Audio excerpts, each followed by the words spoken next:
pregnant at 12, gave birth at 13, and the baby was raised by a family member. My adult niece is in the ICU. Doctors say she will have severe brain damage. Am I the asshole for not visiting or caring? 2015, my sister, who I'll call Shelly, had a stroke. And after rehab, she came to live with me. She was permanently disabled and began receiving SSD. I would get a check to help pay for her expenses in the house, but she had plenty of money left over each month to do with what she wanted.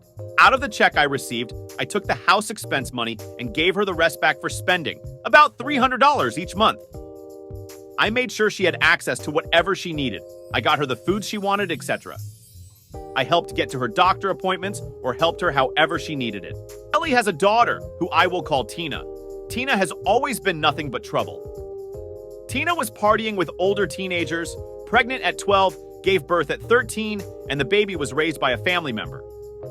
Tina has beaten Shelly up in the past and stolen thousands of dollars from her. Tina's been in juvenile detention, jail, on drugs, you name it.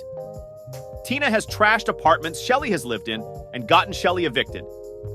Tina then went on to have 4 more children who were not in her custody very often, and none are currently. During the time Shelly lived with me, 2 years total, I told her Tina was not allowed in the house because she is a thief and brings trouble wherever she goes. My sister respected that. Until we moved to a new house. In the new house, I made sure Shelly had an accessible bedroom and bathroom that was primarily for her use on the first floor of the house. But the rules still applied.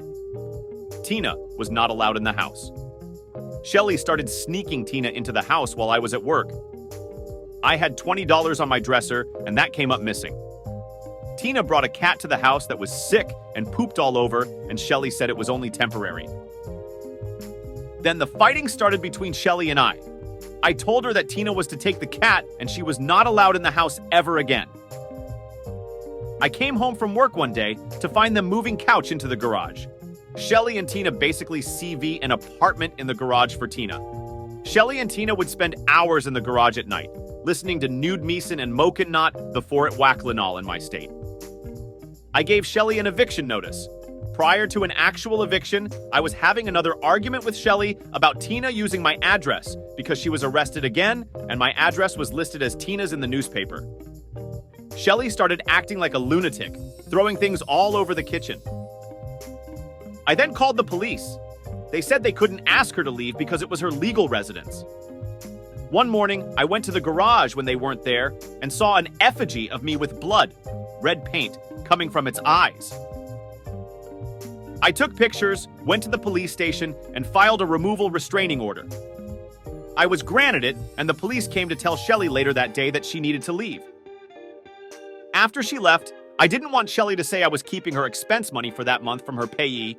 I got a cashier's check for the entire amount I would receive and had it delivered to her prior to getting the actual check. When I got the actual check, I found out she stopped payment on the check. So not only did she have my money, she had hers too. I ended up taking her to court, was granted a judgment against her, but because she is on SSD, they cannot garnish it to pay me back. So, haven't seen or spoken to Shelly in 7 years. Now, Tina is in the hospital after a drug overdose in a medically induced coma. Doctors said she could still pass away, but if she doesn't, she will be severely brain damaged from lack of oxygen. So, Ada for not going to see Tina in the hospital or reaching out to Shelly? I feel I can't open that door again, and frankly, I don't want to.